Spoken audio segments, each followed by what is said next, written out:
Liz, Shantae Butts told deputies she was being stalked. She had the video, she filed reports, and just days later, she was shot dead in her home. Hello? Oh, man. It's my birthday, man. It's my birthday, ho. My dad strangled my mom and shot her. Stop what you're doing. Listen to that voice again. That's a child. Calling 911, telling a stranger that his father just murdered his mother, right in front of him, right in front of his brothers and sisters. He's not crying yet. His voice is steady, because he's still in shock. His brain hasn't caught up to what his eyes just saw. 6 kids were in that house on July 11th, 2025. 6 kids heard gunshots. 6 kids will never be the same. Before I tell you what happened that night, please do me a favor. Hit like on this video, share it, subscribe to this channel, because what I'm about to show you happens every day in this country, and nobody wants to talk about it. Now let me tell you who Shantae Butts really was. Her neighbor said something that's been stuck in my head since I started researching this case. Her eyes. I can't shake her eyes. This neighbor ran into Shantae's house after hearing gunshots. She found Shantae on the floor, gone, and the image burned into her memory forever. But that's not how Shantae should be remembered. Oh, I can't shake that part. You can't shake what part? Her eyes, how she looked. Traumatized, but realizing the boyfriend was still alive, she tried to help. I can just remember 17:22, because I was counting the seconds between his breaths. Medics rushed the boyfriend to the hospital, where he is in stable condition. Palm Beach County deputies say Williams broke in through a window, started fighting the boyfriend, and then fired multiple shots.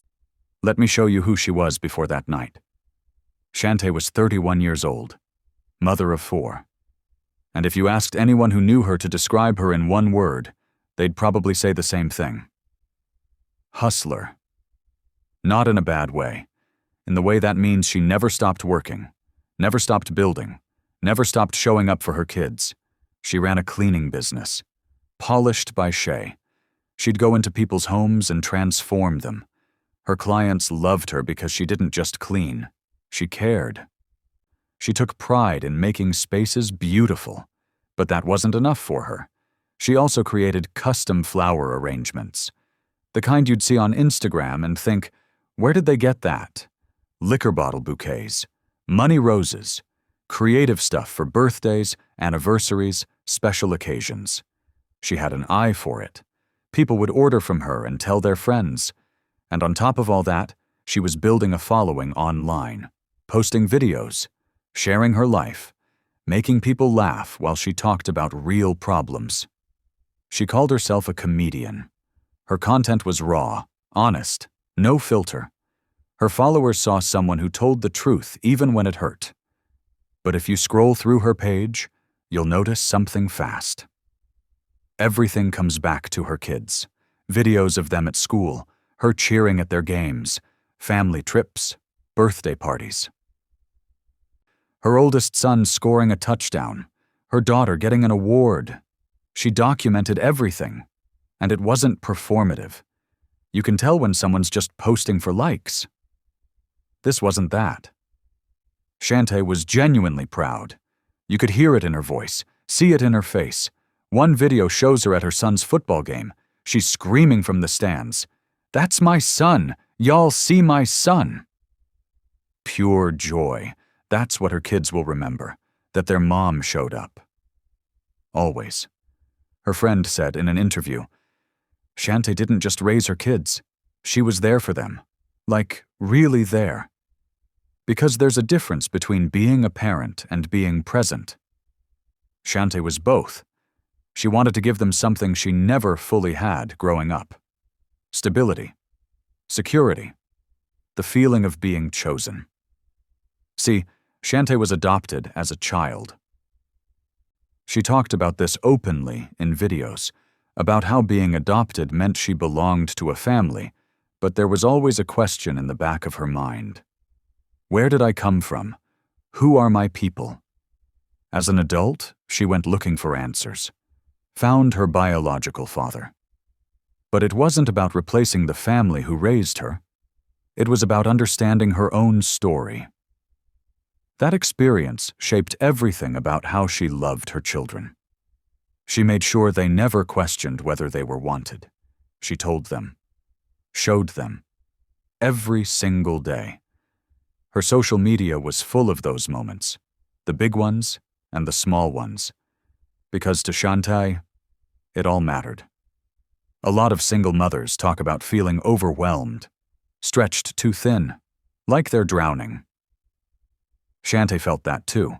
She was human, but she kept going, worked multiple jobs, built multiple businesses, raised 4 kids, and still found time to create content that connected with thousands of people. Her followers felt like they knew her because she let them in. She didn't pretend her life was perfect. She talked about struggling, about bad relationships, about men who didn't show up for their kids. She started a series called Deadbeat Daddy, and people ate it up because she was saying what a lot of women were thinking but were afraid to say out loud. She called out the behavior, the excuses, the men who lived off women while contributing nothing. Her videos were funny, sharp, painful, true, and thousands of women related because they'd been there too. But there was one man who wasn't laughing, the father of her youngest children, little Mac Williams. He saw those videos. And he knew she was talking about him. While Shantay was building her brand and her business and her life, he was watching, getting angrier with every post. But we'll get to him later. Right now, I want you to remember this. Shantay Butts was a mother who loved her kids more than anything. She worked hard. She showed up. She built things from nothing. She made people laugh. She told the truth. That's who she was. Not a victim. Not a statistic. Not a headline. A whole person, with dreams and goals and a future she was working toward. And on July 11th, 2025, a man who couldn't handle her leaving him took all of that away. Her neighbor was one of the first people to run into the house after the gunshots. She saw the kids, traumatized, screaming, terrified. She saw Shantay's boyfriend on the floor, shot in the chest, fighting for every breath. And she saw Shantay. Her eyes, she said later. That's all I can remember. Her eyes. Because even in death, Shantay's face told a story. The neighbor said it looked like she wasn't expecting it. Like even after everything, she didn't think it would end like this.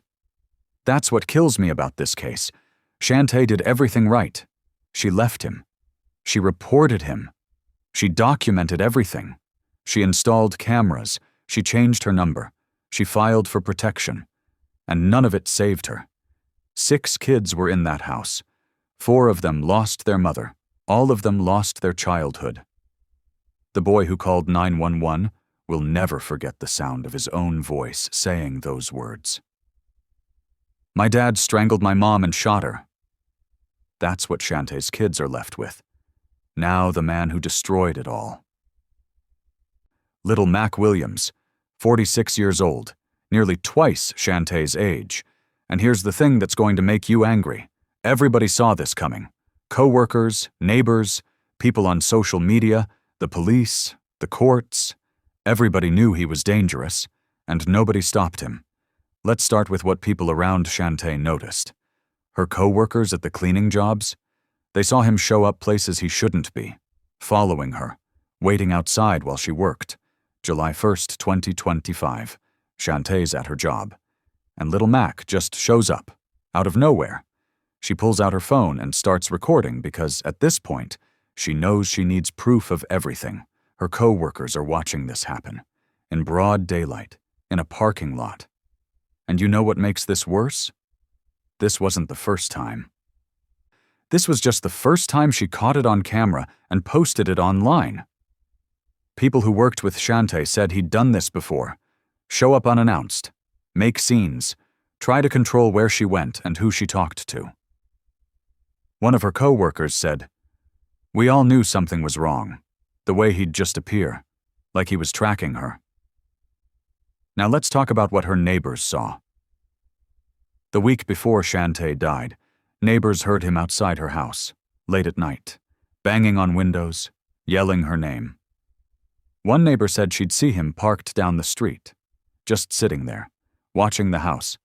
Another neighbor said he'd walk around the property, looking in windows, messing with things.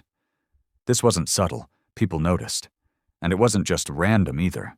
Shantay had cameras installed, Ring doorbell, security cameras. Because she knew he wouldn't leave her alone. When she checked the footage one night, guess what she found? Little Mac. On her camera. Over 20 times in one night. 20 times. Walking back and forth. Staring at the door. Touching the camera. Pacing like he was working himself up to something. Shantay took that footage straight to the police. She said, "Look, this is what I'm dealing with. I don't feel safe." And you know what happened? They issued a warrant for his arrest on July 5th. But here's where it gets crazy. They never picked him up. 6 days later, she was dead. Now let's talk about what people saw online. Shantay's followers watched this whole thing play out in real time. She wasn't hiding what was happening. She was posting about it. That video of him showing up at her job, she put that on Facebook. Thousands of people saw it. People in the comments were telling her, "File a restraining order, call the police, get out of there." And she did all of that. She was doing everything people told her to do. But her followers also saw something else. They saw her Deadbeat Daddy series, the videos where she talked about men who don't take care of their kids, men who live off women while contributing nothing. And even though she never said his name directly, everybody knew who she was talking about. Little Mac knew too. People who followed Shantay said you could feel the tension building. Every time she posted a new video calling out deadbeat dads, you knew he was watching. You knew he was getting angrier. Some followers even commented things like, "Be careful, he's going to snap." They saw it coming. But here's what really makes this whole thing insane. This wasn't Little Mac's first time doing this, not even close. Let me walk you through his history. Because the people in his past tried to warn everybody about him. He was arrested for hurting his girlfriend. And I'm not talking about a little argument. This woman had visible injuries, swelling, bruising, a massive hematoma on her head. You know what he got? 36 days in jail. 36 days for putting a woman in the hospital. Different woman.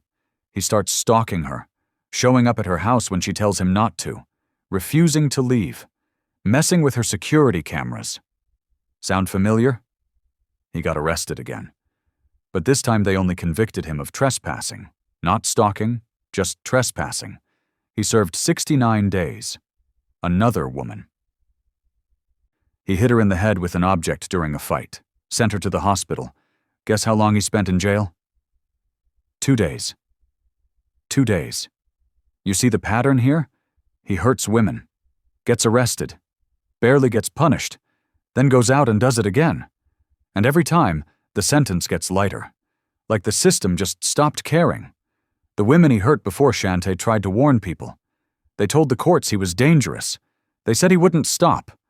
Nobody listened. By the time Shantay came into the picture, Little Mac had already shown exactly who he was. Multiple arrests, multiple victims, a clear pattern of violence against women. And still, he kept walking free. Shantay's neighbors knew he was dangerous. Her co-workers knew. Her followers knew. The police knew. The courts knew. Everybody knew. And when July 2024 came around and he broke into Shantay's house, choked her until she almost passed out, and kicked her repeatedly, people thought, okay, this is it. They're finally going to lock him up. He got 157 days and a no-contact order. 5 months later, he was out. And guess what? He did it again. October 2024. Broke into her house again, hurt her again, stole her phone again so she couldn't call for help. You know what the prosecutors did? They reduced the charge. From a felony to a misdemeanor, he got 66 days. Shantay's family was furious. Her friends were furious. People online were furious. Because it was obvious. This man was escalating. Every time he got out, he came back worse. Shantay knew it too. That's why she installed the cameras. That's why she changed her number. That's why she filed restraining orders. She told deputies in early July, "I'm scared. I don't think I'm going to survive his next attack." She said that out loud. To the police. And they still didn't protect her. When she posted that video of him at her job, people in the comments were begging her to leave town, to go somewhere he couldn't find her. She tried. She went to a hotel, took her kids and ran. But you can't live in a hotel forever. Eventually, she had to go home. And when she did, he was waiting. Her neighbor, the one who ran in after the shooting, said something that stuck with me. She was scared. You could see it. But she thought if she did everything right, she'd be okay. That's the part that kills me. Shantay did everything right. She documented everything. She reported everything. She followed every piece of advice people gave her. And the system still failed her. Because here's the truth. Little Mac Williams should have been in jail. Not out on the streets, not free to stalk her, not able to show up at her job or her house or anywhere near her. But he was. Because the system kept letting him go. And on July 11th, 2025, he finally did what everyone knew he was going to do. Shantay wasn't hiding what was happening. She was documenting everything. That video from July 1st at her job? That was evidence. "Please leave my job. I have to go. Don't touch me." You can hear the fear in her voice. Her followers were watching this in real time, telling her to call the police, begging her to get help. She did. She called. Multiple times. A few days later, neighbors heard banging outside her house, late at night, someone screaming her name, pounding on windows. Little Mac. Shantay called the police again. When deputies showed up, he was still there, taunting her, talking about a missing gun, trying to scare her. They told him to leave. He eventually did. But Shantay knew he'd be back. That night, she told those deputies something important. "I don't think I'm going to survive his next attack." She said that out loud, to the police. They told her to file a restraining order and left. She did file it. That same night. Then she checked her doorbell camera. Little Mac was on that footage over 20 times in one night. Pacing. Staring at her door. Messing with the camera. He wasn't just checking on her. He was planning something.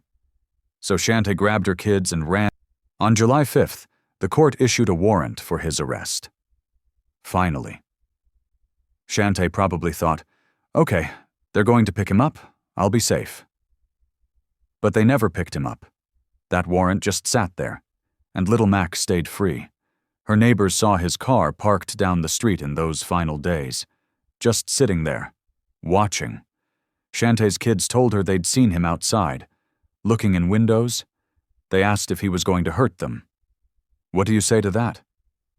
On July 10th, the night before she died, Shantay posted about being tired, about fighting battles that never ended. Her followers could feel something was wrong.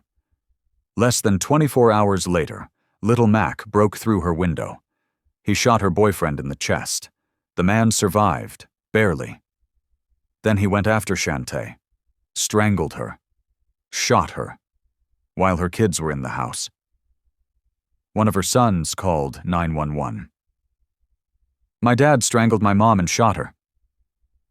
The neighbor who ran in said, Shantay looked surprised. Like even after everything, she didn't think he'd actually do it. Because she'd done everything right. She'd followed all the rules. She'd called for help. She thought the system would protect her. It didn't. By the time police arrived, Shantay was gone. And Little Mac was in the street with his hands behind his back, surrendering. Like a coward. Shantay fought for months to get away from him. She ran, she documented, she reported, she begged. And the system watched her die. July 11th, 2025, 11:47 p.m. This is the part I've been dreading, Because what happened that night can't be undone, and 6 kids will carry it for the rest of their lives. Let me walk you through it, using the words of the people who were there. Shante was home. Her boyfriend was there with her. The kids were in the house. It was late, almost midnight. Then Little Mac broke in through a window. Her boyfriend heard it first, jumped up to protect Shante. They fought. You could see it later. Scratches all over Little Mac's face, the bedroom torn apart. But Little Mac had a gun. He shot Shantae's boyfriend in the chest. Point blank. The neighbor who lives nearby heard it. She said it sounded like fireworks at first. Pop, pop, pop. Then she heard screaming. Her son ran to the window, looked outside. The door to Shantae's house was wide open. The neighbor grabbed her phone and ran over. As she got closer, she saw Little Mac walking out. Calm. Not running. Not panicking. Just walking. She asked him, "Where are the kids?" He looked at her and said, "They in there." That's it. 3 words. Then he kept walking. The neighbor said his face had no emotion, like he'd just taken out the trash. She ran inside. 6 kids, all of them crying, screaming, traumatized. She asked them, "Where's your mama?" One of them pointed to the bedroom. "She in there." The neighbor went in, and what she saw, she'll never forget.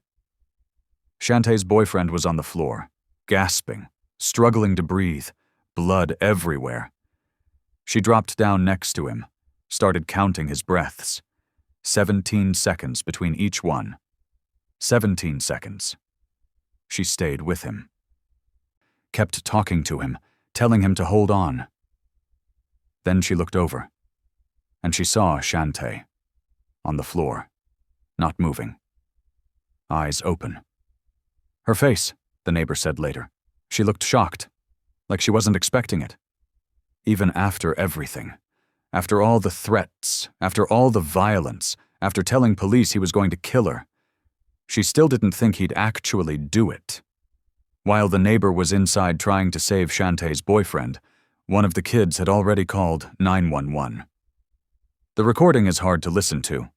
This little boy, voice shaking, trying to explain what just happened. "My dad strangled my mom and shot her." The operator asked him to repeat it, like she couldn't believe what she just heard. "My dad strangled my mom, and then he shot her." The operator stayed on the line with him, tried to keep him calm. Asked if he was safe, if his dad was still there. The boy said no, said his dad left. Deputies arrived within minutes, but it felt like forever to those kids. When they got there, they found Little Mac lying in the street, hands behind his back, waiting to be arrested. He didn't run, didn't resist, just surrendered. Inside, paramedics worked on Shantae's boyfriend, got him stabilized, rushed him to the hospital. He survived, but barely. Shante was pronounced dead at the scene. The first responders said it was one of the worst calls they'd ever been on. Because of the kids. 6 kids who'd just witnessed their mother's murder. 4 of them lost their mom that night. The other 2 lost their childhood.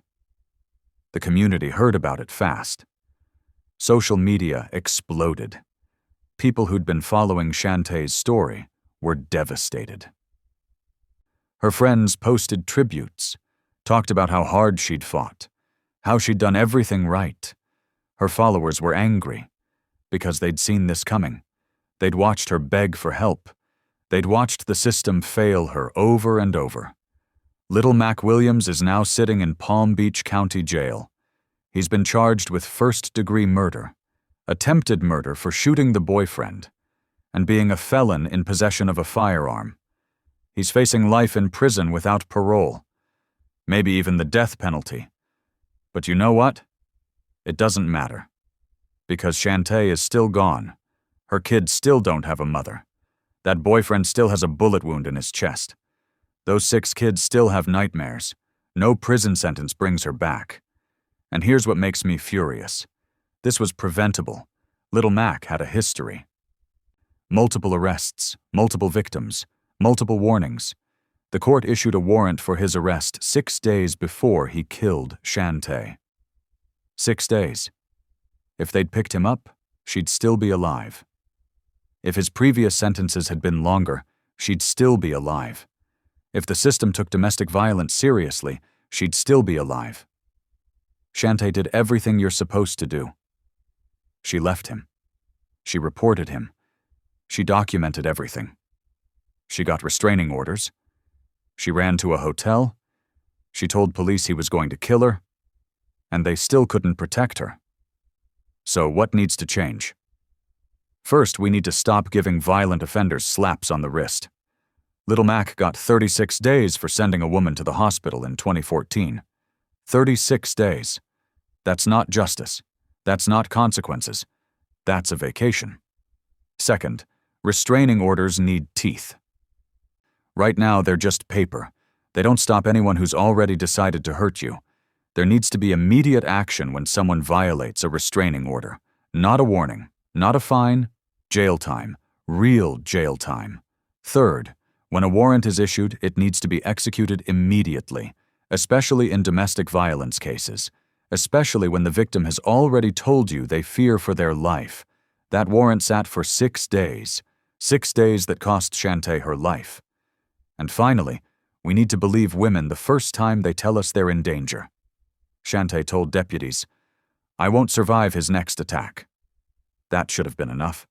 That should have triggered every alarm, every protection, every resource available. But it didn't. And now 4 kids are growing up without their mother. Shantay's family has set up a fund to help take care of her children. But more than that, I need you to share this story. Because somewhere right now, there's another woman going through the same thing Shantay went through, calling the police, filing reports, begging for help. And the system is failing her too. Share this video. Tag someone who needs to see it. Let them know they're not alone. Drop a comment and tell me what you think needs to change. What would have saved Shantay? Hit that like button so this reaches more people. And subscribe. Because I'm going to keep telling these stories until something changes. Shantay Butts was 31 years old. She was a mother, a hustler, a fighter. She loved her kids more than anything in this world. And she deserved better than what this system gave her. Rest in peace, Shantay. We won't forget you. Your story matters. Your life mattered. And your kids will know how hard you fought.